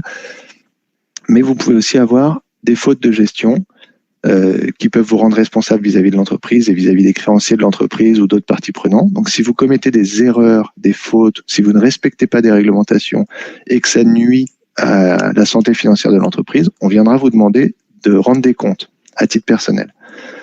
Vous pouvez aussi avoir une responsabilité pénale, notamment en matière de droit du travail, d'accident du travail, de maladies professionnelles, etc. Donc, les expositions sont quand même assez nombreuses pour les dirigeants. Qu'est-ce qu'on entend par un dirigeant? C'est en fait toute personne qui prend une décision qui relève d'un dirigeant. Donc un dirigeant de droit, c'est un administrateur, un directeur général, un président, un DAF, etc. Un dirigeant de fait, c'est une personne qui n'a pas un mandat de dirigeant officiel, mais qui prend des décisions qui relèvent d'un dirigeant. Donc concrètement, si demain on essaie de poursuivre une personne pour une décision prise dans l'entreprise, soit il n'est pas dirigeant et on va dire ça n'est pas lui qui est responsable à titre personnel, c'est l'entreprise. Donc monsieur, madame, passez votre chemin et allez vous adresser à l'entreprise. Ça, c'est ce que va dire le tribunal. Soit il est dirigeant de fait, de droit, pardon, et il va avoir une responsabilité potentielle. Et s'il est entre les deux, s'il a pris une décision qui relève d'un dirigeant, bien qu'il n'ait pas les mandats pour, il peut être responsable à titre personnel. Donc les contrats d'assurance, ils couvrent ce cas de figure aussi. Il couvre tous les dirigeants de manière non nominative. C'est un contrat pour l'entreprise, pour l'ensemble des dirigeants. Et ensuite, le dirigeant, c'est le plus souvent une personne physique, mais ça peut être aussi une personne morale, comme une holding ou un fonds d'investissement, etc. Le principal risque, quand on finance son entreprise par ces moyens-là, c'est si l'entreprise finalement ne se développe pas et qu'elle se retrouve en liquidation judiciaire, vous avez un genre de sport national chez les mandataires judiciaires, c'est d'aller essayer de coller une faute de gestion à l'un ou l'autre dirigeant pour combler le passif de l'entreprise. Vous savez que les mandataires judiciaires, ils sont objectivés sur le taux de recouvrement du passif de l'entreprise. Donc, ils vont par tous les moyens essayer de combler le passif. Et dans 30% des cas de liquidation judiciaire, ils vont essayer de chercher une faute de gestion du dirigeant. Alors, heureusement, ça ne marche pas toujours, bien sûr. C'est quand même assez rare que la faute de gestion, notamment, soit à l'origine des difficultés financières de l'entreprise. Mais pour vous donner un exemple, on avait un dirigeant qui avait été poursuivi pour un dépôt tardif de compte avant que sa société se retrouve en liquidation judiciaire. Et du coup, il avait dû faire appel à des avocats, se défendre. Bien sûr, l'entreprise n'a pas le droit de payer les frais d'avocat parce qu'il est recherché à titre personnel. Donc, c'est à lui de payer les frais d'avocat. Et au final, bon, il a été avéré que le dépôt tardif des comptes, oui, il avait bien déposé tardivement, mais que c'est pas ça qui avait coulé sa boîte. Donc, il n'a pas été condamné. Mais si vous voulez, il a déjà été poursuivi. Et après, quand vous avez des configurations un peu plus complexes, on avait par exemple le cas d'un dirigeant qui avait une filiale en Italie. Sa filiale en Italie, il n'était pas opérationnel, mais il avait quand même le mandat de dirigeant. Il avait délégué la gestion à un manager de confiance qui finalement s'est avéré pas si de confiance que ça. La société s'est retrouvée en liquidation judiciaire avec de grosses créances. Et bien lui, en tant que Français administrateur de la filiale italienne, il s'est fait poursuivre avec mise sous séquestre de ses comptes en banque en attendant l'issue du tribunal, l'issue du jugement. Donc c'est quand même des situations vraiment pas confortables. Donc tout ça, c'est ce qui est garanti par le contrat de responsabilité des dirigeants, avec la prise en charge des frais de défense, la prise en charge des dommages et intérêts à verser éventuellement, également l'avance de frais si les comptes sont sous séquestre, le soutien psychologique, la gestion de crise, enfin c'est extrêmement large. Ça arrive très peu souvent, heureusement, mais ça peut arriver. Et quand ça arrive, je crois que aucun d'entre vous n'est devenu entrepreneur pour y laisser sa chemise. En tout cas, moi, c'est pas mon cas. Donc, il faut mieux avoir une protection. Pour vous donner un ordre de grandeur, se protéger contre ça, pour 500 000 euros de garantie, donc si on parle d'une start-up, ça coûte 380 euros TTC par an, payés par l'entreprise pour protéger l'ensemble des dirigeants de droit et de fait. Donc franchement, c'est pas une dépense sur laquelle il faut rechigner. Ça coûte vraiment pas cher et c'est une protection qui est essentielle si un jour vous avez ce genre de pépin qui est peu probable mais qui peut arriver.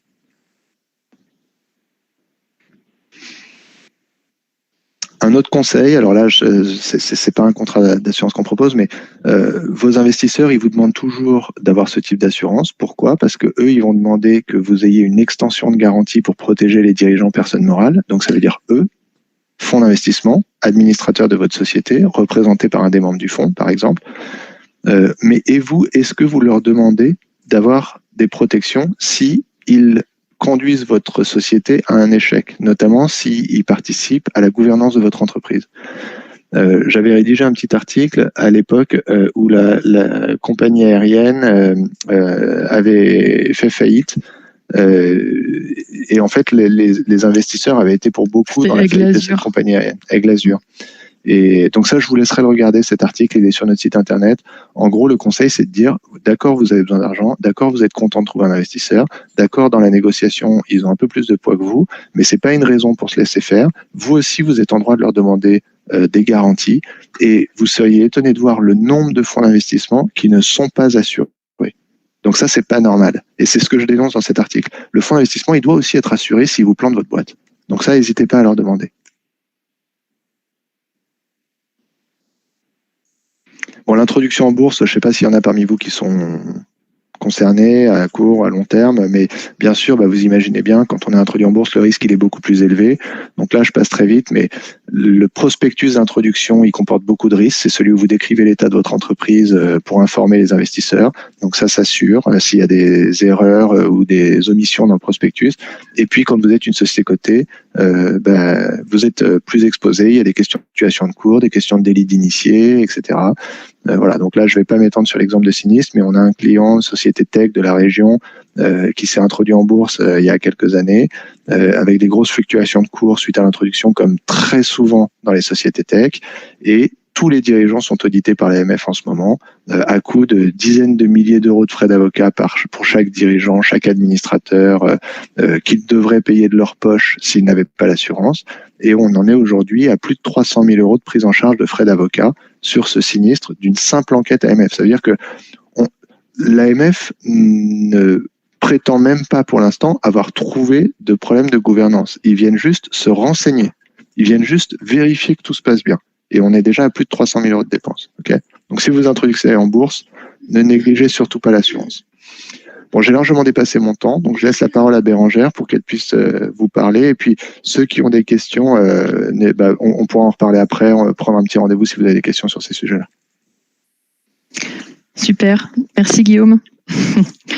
Bon, j'espère qu'il reste encore du monde et que les sujets d'assurance, c'est pas forcément très, ça peut être un peu rébarbatif, mais on va essayer de terminer la présentation sur votre relation avec vos salariés. En parlant de sujets qui peuvent être aussi très rébarbatifs, puisqu'on parle d'assurance santé, de tableau de garantie, de relations avec la sécurité sociale. Donc, on va essayer de faire ça de façon la plus simple et compréhensible possible. Donc, Guillaume, vous parlez de vos relations avec l'extérieur, en fait, avec vos clients, avec vos partenaires. Là, on va plutôt s'attacher effectivement à vos relations avec vos salariés. Donc, quelle solution pour l'assurance des salariés pour des sociétés qui recrutent et en forte croissance? Guillaume, si tu peux faire passer les slides, s'il te plaît. Merci. Une première chose, pour parler d'une façon assez macro, vous êtes soumis évidemment au droit du travail dans vos relations avec vos salariés, mais à des conventions collectives nationales qui sont choisies en fonction de votre activité et selon votre code NAF. Alors, vous pouvez ne pas choisir de convention collective nationale, mais c'est majoritairement le cas. Et qu'est-ce qu'une convention collective? Ça va encadrer vos obligations et les droits de vos salariés et de vos relations entre employeurs et salariés. Donc, dans l'industrie des jeux vidéo, ce qu'on peut voir, c'est qu'il y a effectivement une disparité des activités. Donc, certains relèvent de la production de films d'animation, d'édition de livres, d'édition de jeux électroniques. Voilà, j'ai indiqué ici quelques exemples. Et donc, les conventions collectives qui sont attachées à ces activités code NAF sont aussi assez... il y a une très grande disparité dans les conventions collectives. Celle qu'on retrouve majoritairement sur des sociétés de votre profil, c'est la convention collective dite Syntec. Je ne sais pas si ça parle à certains d'entre vous, mais c'est dans l'usage qu'on l'appelle Syntec, c'est la convention collective des bureaux d'études techniques, donc qui a priori est retenue majoritairement par des sociétés de votre profil. Et ensuite, celle qui vient juste en dessous, c'est l'industrie des jeux et jouets. Voilà. Ce qu'on peut comprendre aussi pour des sociétés et sur l'industrie du jeu vidéo, c'est qu'effectivement, il y a une totale absence de convention collective commune et unifiée pour des sociétés de votre profil. Donc, je pense que c'est des sujets qui sont actuellement en débat. Ça peut prendre un peu de temps pour que ça aboutisse, mais voilà. On va voir ensuite quel est l'intérêt et pourquoi il faut être vigilant au choix de la convention collective. Guillaume, s'il te plaît. Merci. Donc, vous avez, en tant qu'employeur, l'obligation de proposer des contrats d'assurance frais de santé et prévoyance pour vos salariés. Alors, qu'est-ce qu'un contrat frais de santé? Donc, c'est ce qu'on appelle communément la mutuelle, mais qui peut être proposé par des assureurs, par des mutuelles ou des instituts de prévoyance. C'est les 3 grands acteurs majeurs qui proposent ce type de contrat. La mutuelle en entreprise est obligatoire depuis le 1er janvier 2016. Ce sont des contrats dits obligatoires et responsables. Donc, en fait, la part de cotisation que vous, employeur, vous prenez en charge pour votre salarié, et vous en prenez au moins 50%, n'est pas soumise à charge sociale. Donc, c'est une sorte d'avantage et c'est pas considéré comme du salaire sur lequel vous avez payé des charges sociales. Par contre, en échange de ça, et j'attire votre attention là-dessus, vous devez respecter un certain formalisme, et notamment un formalisme de mise en place par la rédaction d'une DUE. Donc, c'est pas le document unique d'embauche, c'est une décision unilatérale de l'employeur qui va venir constater effectivement le fait que vous avez mis en place un contrat à destination de vos salariés et qu'ils ont l'obligation d'adhérer à ce contrat mutuel. Il existe des cas de dispense dans lesquels les salariés peuvent ne pas adhérer. Par exemple, si leur conjoint est déjà assuré par ailleurs, ils doivent vous remettre chaque année une attestation du conjoint qui justifie, qui prouve bien qu'ils sont déjà couverts par ailleurs et qu'ils peuvent ne pas adhérer à votre contrat. Les conventions collectives peuvent mettre des minimums de garantie en santé. Alors, par exemple, sur la Syntec, il y a un minimum de garantie sur la médecine douce qui est imposé. Et il faut que votre contrat puisse bien respecter et soit conforme avec les minimums de garantie qui sont imposés par votre convention collective. Donc ça, c'est très important de vérifier et que votre contrat est conforme à votre convention collective pour pas qu'il y ait de gap entre les garanties qui vous sont demandées et les garanties effectivement que vous proposez à vos salariés. Un point important aussi dans les conventions collectives, avant, il y avait des assureurs qui étaient désignés, c'est-à-dire que vous, en tant qu'employeur, vous n'aviez pas d'autre choix que de prendre un contrat auprès de ces assureurs. On peut citer Malakoff Médéric, par exemple, dans la convention collective Syntec. Sachez que ces désignations ont été jugées anticonstitutionnelles et donc, depuis 2014, vous avez le libre choix de votre assureur. Donc, vous êtes totalement libre de choisir votre prestataire pour proposer un contrat mutuel ou prévoyance à vos salariés. Si on prend la CCN des industries des jeux et jouets, par exemple, c'est AG2R qui est désigné. Voilà, donc il n'y a pas d'obligation sur la santé. Là-dessus, vous êtes libre de choisir qui vous voulez. C'est des sujets qui sont quand même assez importants, même si quand on met le nez là-dedans, ça peut se faire un peu dans la souffrance parce que il faut étudier des tableaux de garantie qui sont exprimés en pourcentage de base sécurité sociale. Donc déjà, quand on aborde les sujets sécurité sociale, c'est pas très simple, mais quand en plus on doit mettre le nez dans les tableaux de garantie avec plein de chiffres, plein de pourcentages, on a un peu de mal à s'y retrouver. Malgré tout, c'est considéré comme un avantage social pour les salariés et je ne sais pas si vous avez déjà eu le cas en entretien et en recrutement du salarié qui vous pose la question, ok, il y a les tickets resto, est-ce qu'il y a aussi la mutuelle, est-ce que c'est une bonne mutuelle? Donc c'est des sujets qui sont quand même importants pour le salarié sur lesquels il faut être vigilant parce qu'ils sont sensibles et aux garanties et à leur utilisation au quotidien, c'est-à-dire est-ce qu'ils vont être remboursés rapidement, est-ce qu'ils vont pouvoir affilier facilement un enfant dans le cadre de la naissance d'un enfant. Voilà, donc ça touche la famille et c'est des sujets qui les touchent du coup humainement et personnellement.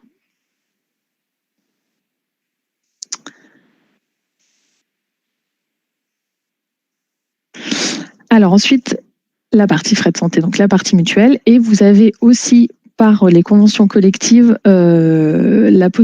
l'obligation dans certaines conventions d'un minimum de garantie qui peut vous être demandé. Donc qu'est-ce qu'un contrat prévoyance? Un contrat prévoyance, donc c'est aussi souscrit par vous en tant qu'entreprise. Au revoir Jörg.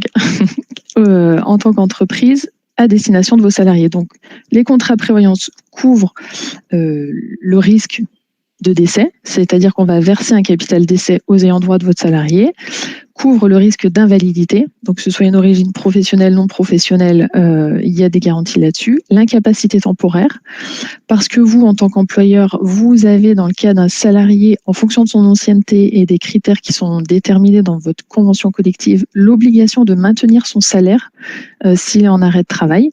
en complément bien évidemment de la sécurité sociale. Donc ça, c'est des sujets très importants. Certains contrats prévoient des jours de franchise plus ou moins longs en fonction de la catégorie du salarié, s'il est cadre, non cadre. Des conventions collectives peuvent aussi imposer des rentes de conjoint. Donc, c'est une rente qui est versée au conjoint dont l'époux ou l'épouse vient de décéder. Des rentes éducation qui sont versées aux enfants jusqu'à leur majorité ou 26 ans en cas de poursuite d'études, en cas de décès du parent et du salarié, et des frais d'obsèques.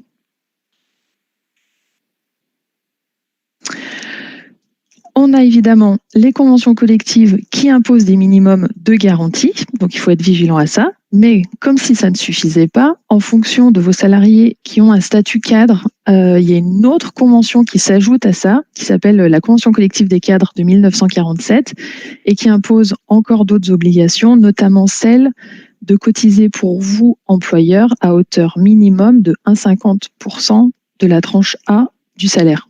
Donc là, je ne vais pas rentrer trop dans le détail, mais sachez qu'il existe donc les minima de garantie imposés par les conventions collectives, Syntec, Industrie des jeux et jouets, et en plus, au-dessus, pour vos salariés cadres, il y a une convention collective en plus qui s'ajoute. Toujours le même principe, le respect du formalisme pour ne pas risquer une requalification fiscale du contrat. Et c'est la même chose, pas d'obligation de retenir l'organisme assureur recommandé par la CCN.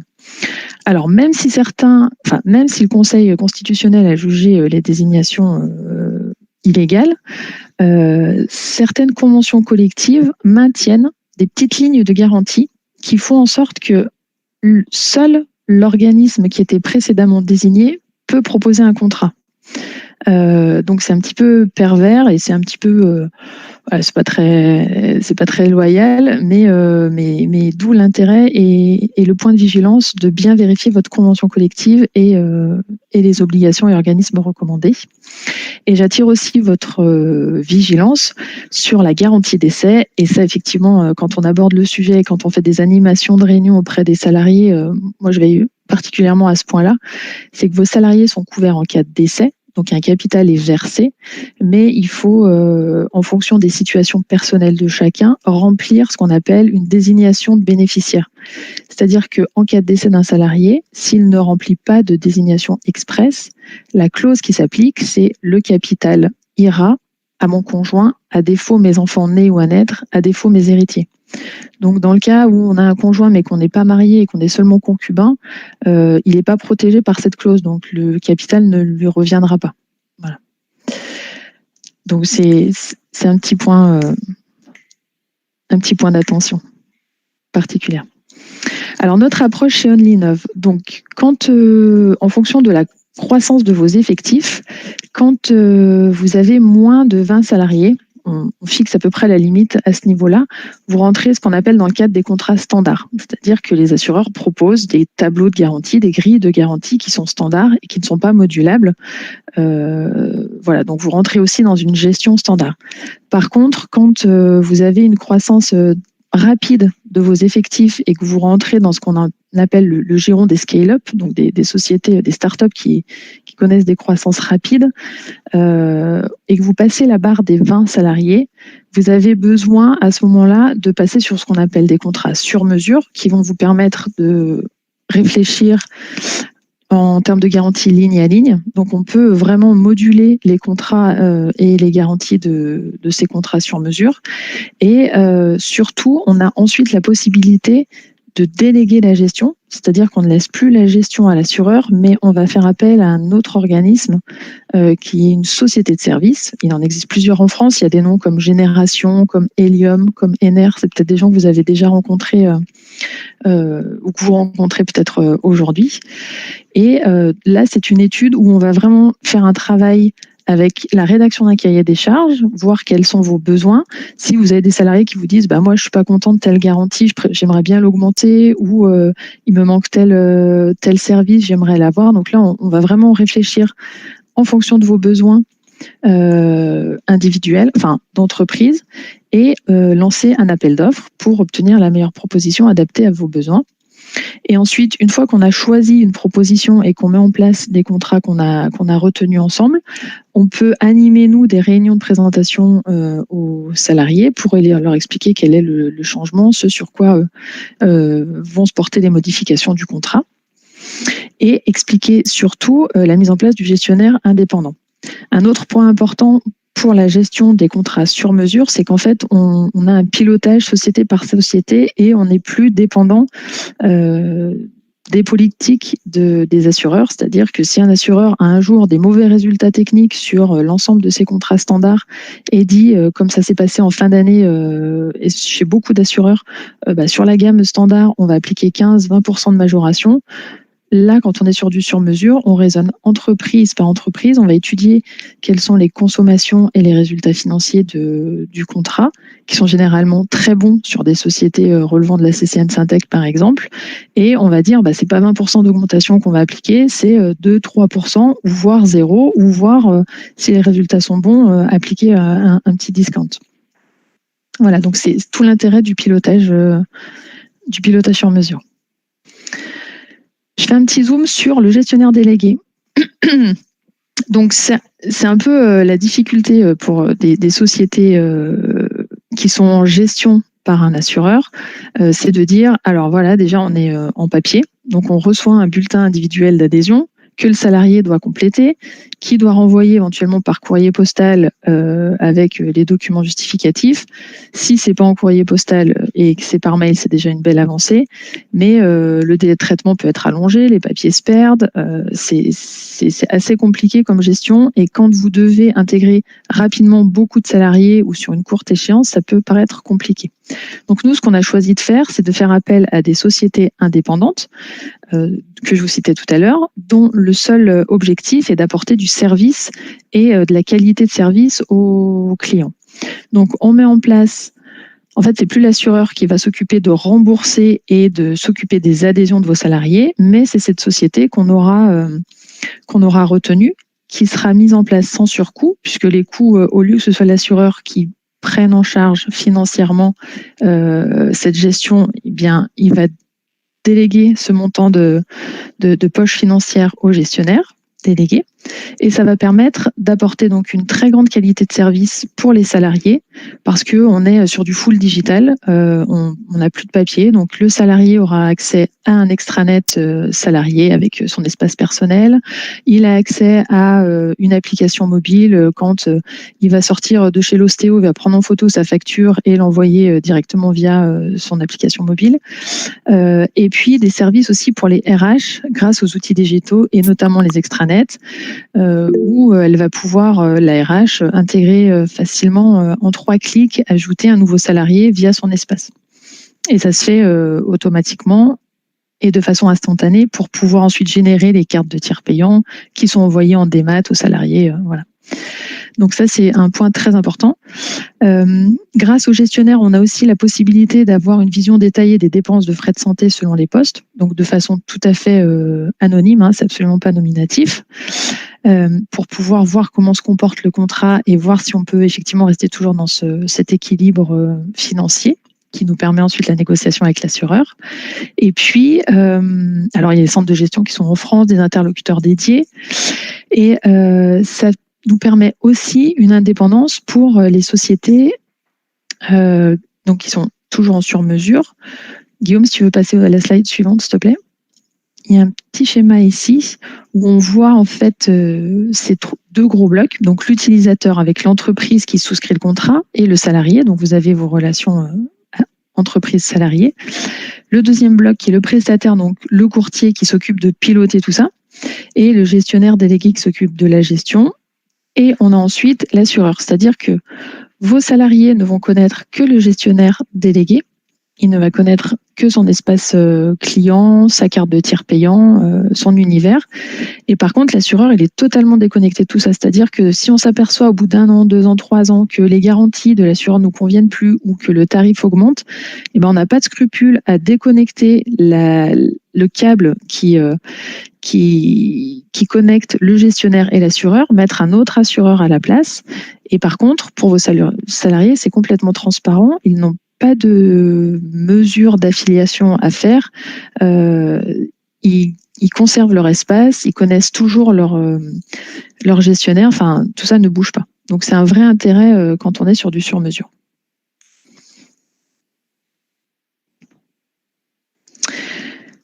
Un dernier point dont je voulais vous parler, c'est la loi qui est entrée en vigueur en décembre 2020, qui traite de la résiliation infra-annuelle des contrats d'assurance complémentaire santé. Donc santé uniquement et pas prévoyance. Vous savez qu'un contrat d'assurance, généralement, c'est une échéance au 1er janvier et il faut 2 mois de préavis de résiliation. Donc il faut anticiper et envoyer une lettre recommandée à l'assureur avant le 31 octobre si vous voulez changer d'assureur.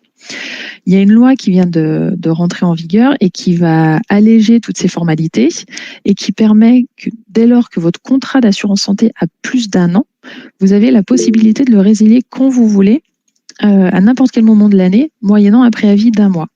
Et les conditions de résiliation sont simplifiées puisque un simple mail à votre assureur est accepté et est suffisant. Donc, si vous n'avez pas eu le temps en fin d'année de revoir vos contrats prévoyance santé, où vous avez une forte majoration, ou que vous êtes effectivement dans ce schéma de forte croissance ou d'intégration d'effectifs et que vous souhaitez en changer, et que votre contrat a évidemment plus d'1 an, vous avez la possibilité d'envoyer une lettre de résiliation et de changer d'assureur pour le 1er... alors 1er avril, c'est trop tard, mais 1er mai, par exemple, puisqu'il y a un mois de préavis. Voilà, donc gardez ça en tête. Ma recommandation, c'est plutôt d'attendre la fin d'un trimestre échu, puisque les cotisations, c'est généralement trimestre par trimestre. Donc là, si vous souhaitez rentrer dans ce schéma-là et résilier votre contrat, je vous recommanderais plutôt d'attendre de prendre un nouveau contrat pour le 1er juillet. Comme ça, vous aurez terminé, vous aurez clôturé 2 trimestres complets et il n'y aura pas de prorata de cotisation chez un assureur et un bout chez un autre. Voilà. Si vous avez des questions, je suis à votre disposition.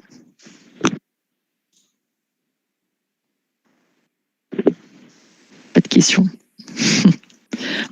En tout cas, vous aurez nos contacts et si vous souhaitez qu'on échange par la suite de façon plus personnelle ou plus confidentielle, à votre disposition avec grand plaisir. Merci Bérangère. Donc pour ceux qui ont un sujet à approfondir en particulier, j'ai aussi mis un lien Calendly. Donc s'il y en a qui souhaitent fixer un rendez-vous, c'est possible dans les commentaires en cliquant sur le lien. Et si vous avez encore quelques secondes devant vous, ce que je vous propose, c'est de peut-être vous montrer ce que j'ai pas fait tout à l'heure pour laisser la parole à Bérangère, mais peut-être je vais changer de partage d'écran pour vous montrer comment vous pouvez faire une demande de devis si vous le souhaitez. Alors attendez, il faut que je trouve le bon écran. Ah non, mais ça va pas. Alors, juste une seconde parce qu'il ne veut pas me le prendre dans un autre navigateur. Voilà, comme ça devrait marcher.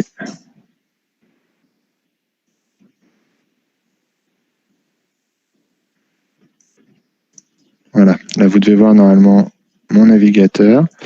Donc vous voyez, il suffit d'aller sur notre site internet, donc onlinov.com, et vous avez une fonction disponible pour souscrire votre assurance en ligne directement. Donc avec l'assurance RC Technologies plus cyber qui couvre les 2 sujets dont je vous ai parlé en premier, et ensuite vous avez toutes les autres assurances qui sont disponibles également. Donc l'assurance RC Technologies plus cyber, c'est quand même celle qui est la plus liée à votre métier, donc je vais vous montrer celle-là. Donc voilà, vous voyez, vous avez juste à choisir votre activité d'éditeur alors ça s'appelle éditeur, il faudrait qu'on rajoute studio, hein, donc ça on va le faire, mais ça couvre bien l'activité de studio. Et puis ensuite, si vous avez besoin d'ajouter une application mobile B2C, y compris jeux vidéo, voilà. Ensuite, vous renseignez votre chiffre d'affaires. Donc je ne sais pas, est-ce qu'il y a quelqu'un qui veut se porter volontaire pour qu'on fasse, pour qu'on prenne l'exemple de son entreprise ou non, pas de volontaire. Donc imaginons que vous êtes une société, par exemple, qui fait entre 2 et 3 millions de chiffre d'affaires et que vous voulez un montant de garantie de 500 000 € par an, par exemple. Donc, vous voyez qu'il y a des conseils intégrés. Ça veut dire qu'on estime que pour ce chiffre d'affaires, on vous recommande plutôt 1 million d'euros de garantie. Donc ça, ensuite, vous pouvez choisir de changer ou pas. Et là, vous avez tout de suite votre tarif qui s'affiche en dynamique. Donc, vous pouvez le voir par an, par mois, par trimestre. C'est vous qui choisissez. Okay. Et ensuite, vous pouvez continuer en saisissant votre entreprise. Donc, par exemple, allez, on va mettre Ubisoft, par exemple, international. Voilà. Donc, tout est connecté avec les bases de données dont vous n'avez pas à renseigner. Et vous pouvez même rajouter des filiales. Donc, en France, bien sûr. Donc là, on peut rajouter Ubisoft. Voilà, il y a des filiales. Donc, on va rajouter une filiale Ubisoft Paris, par exemple. Alors, c'est peut-être un établissement avec son chiffre d'affaires. Et vous pouvez aussi rajouter des filiales dans le monde entier. Donc, ça veut dire que là, je vois qu'on ne peut pas en rajouter plusieurs, ça, il faut qu'on corrige. Mais vous pouvez rajouter aussi une filiale aux États-Unis, si vous le souhaitez, par exemple. Et dans tous les pays que vous voulez. Donc, dans ces cas-là, vous renseignez les informations de la filiale. Voilà. Ensuite, vous continuez et vous pouvez, vous voyez, donc vous sauvegardez vos choix. Vous choisissez, si vous prenez l'option de cyber dommage, c'est-à-dire vos propres préjudices suite à une faille de sécurité informatique. Et puis, vous avez une petite synthèse, le téléchargement du devis et vous pouvez payer, signer en ligne directement. Donc, on est vraiment dans un processus ultra simplifié et ce contrat qui est parfaitement adapté pour le métier de studio de jeux vidéo, il vous couvre dans le monde entier, y compris aux USA Canada. Donc ça n'est pas une option chez nous, c'est inclus d'office les USA Canada. Il vous couvre pour les problématiques de propriété intellectuelle, il vous couvre pour vos problématiques de cybersécurité et pour toutes les autres problématiques que vous pouvez avoir liées à vos jeux vidéo, mais aussi la RC exploitation, donc la relation avec vos stagiaires, vos salariés, etc. Et tout ça pour les plus petits à partir de 33 € par mois.